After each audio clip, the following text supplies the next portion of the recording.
بسم اللہ الرحمن الرحیم۔ السلام علیکم۔ وہ عورت جس کا ذکر قرآن میں آیا، جس کے انجام سے شیطان بھی کانپ اٹھا۔ مکہ کی گلیوں میں ایک عورت۔ یہ مکہ کی گلیوں میں ایک با اثر عورت تھی۔ اس کا نام جمیل تھا۔ وہ دولت، شان و شوکت اور غرور میں ڈوبی ہوئی تھی۔ اس کا شوہر ابو لہب مکہ کے نامور تاجروں میں سے تھا۔ وہ خود بھی قریش کے معزز قبیلے سے تعلق رکھتی تھی، مگر اس کے دل میں ایک زہر تھا، ایک ایسی نفرت تھی جس نے اسے پوری انسانیت کے لیے خطرہ بنا دیا تھا۔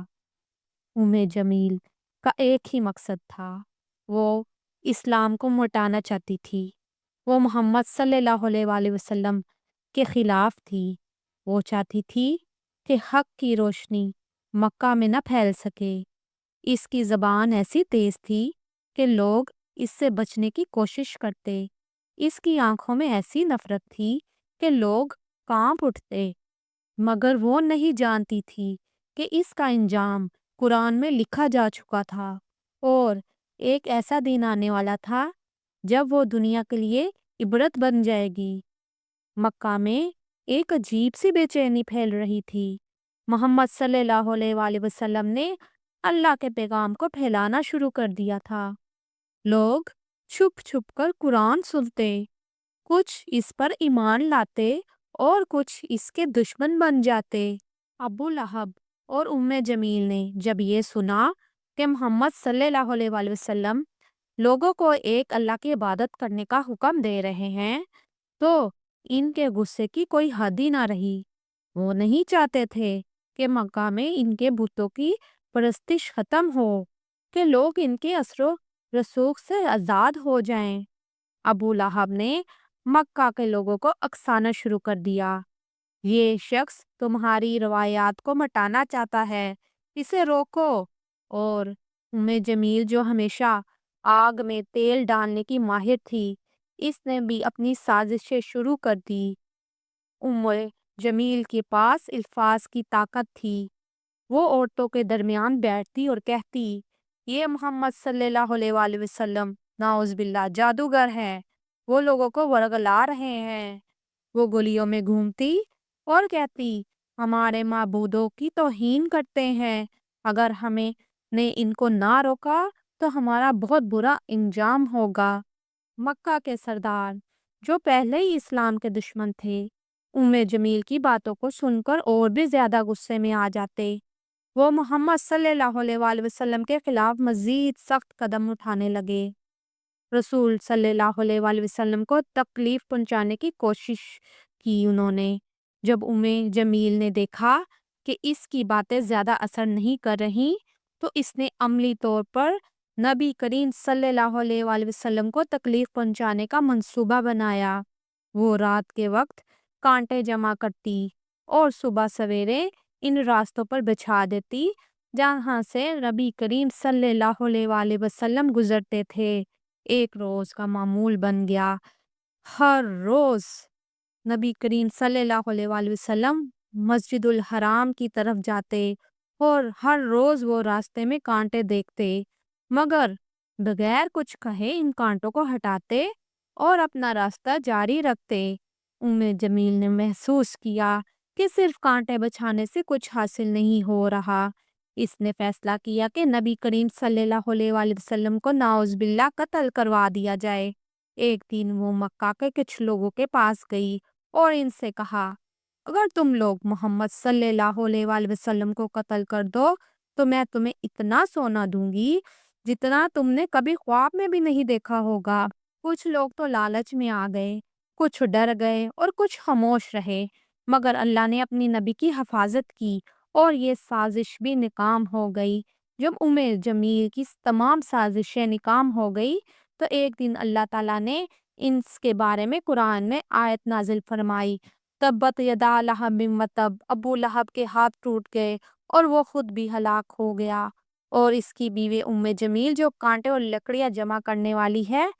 یہ آیت جمیل کے لیے قیامت تک کے لیے لعنت بن گئی۔ جب اس نے یہ سنا تو وہ غصے میں پاگل ہو گئی۔ جمیل نے اپنی آنکھوں میں نفرت بھری اور ایک نوکیلا پتھر اٹھا لیا۔ وہ مکہ کی گلیوں میں دوڑتی ہوئی مسجد الحرام کی طرف گئی۔ وہ چیخ رہی تھی، نعوذ باللہ، میں محمد کو قتل کر دوں گی، میں اسے نہیں چھوڑوں گی۔ لیکن جب وہ مسجد کے قریب پہنچی تو اچانک اس کی آنکھوں پر اندھیرا چھا گیا۔ وہ نبی کریم صلی اللہ علیہ وآلہ وسلم کو دیکھ ہی نہ سکی۔ اللہ نے اس پر پردہ ڈال دیا تھا۔ یہ دیکھ کر شیطان بھی حیران رہ گیا، وہ جو کچھ ہمیشہ انسانوں کو برائی پر اکساتا تھا۔ جمیل کی دشمنی کو دیکھ کر خود کانپ اٹھا۔ چند سال بعد ہی جمیل اور اس کا شوہر ابو لہب ایک مہلک بیماری میں مبتلا ہو گئے۔ ان کے جسم سڑنے لگے، ان کے زخموں سے بدبو آنے لگی اور لوگ ان کے قریب جانے سے کترانے لگے۔ جب وہ مر گیا اس کا شوہر، تو اس کی لاش کئی دنوں تک زمین پر پڑی رہی، کیونکہ کوئی اسے ہاتھ لگانے کو تیار نہ تھا۔ آخرکار کچھ لوگوں نے اسے ڈنڈوں سے دھکے کر ایک گڑھے میں پھینک دیا اور اس پر پتھر ڈال دیے۔ ابو لہب کا انجام اتنا برا دیکھ کر وہ اپنے شوہر کے بعد زیادہ دن وہ بھی زندہ نہ رہی۔ ایک رات وہ اپنے گھر میں چلی گئی اور صبح لوگوں نے دیکھا کہ وہ زمین پر بے جان پڑی تھی۔ یہ تھی اس عورت کی کہانی، جس کے انجام کو سن کر خود شیطان کانپ اٹھا۔ جب جمیل کی لاش بے جان پڑی تھی تو لوگ حیران تھے۔ جو عورت کل تک غرور تکبر کی علامت تھی، آج اس کے قریب آنے سے ہر کوئی ڈر رہا تھا۔ جو دوسروں کو ذلیل کرنے میں خوشی محسوس کرتی تھی، آج خود اس حال میں تھی۔ کوئی اسے دفنانے کے لیے بھی تیار نہیں تھا۔ جمیل کی بہنیں، قریبی رشتہ دار جب اس کے گھر پہنچے تو ان کے چہروں پر خوف نمایاں تھا۔ وہ اس کے بے جان جسم کو دیکھ کر ایک دوسرے کی طرف دیکھنے لگے، جیسے کوئی فیصلہ ہی نہ کر پا رہے ہوں۔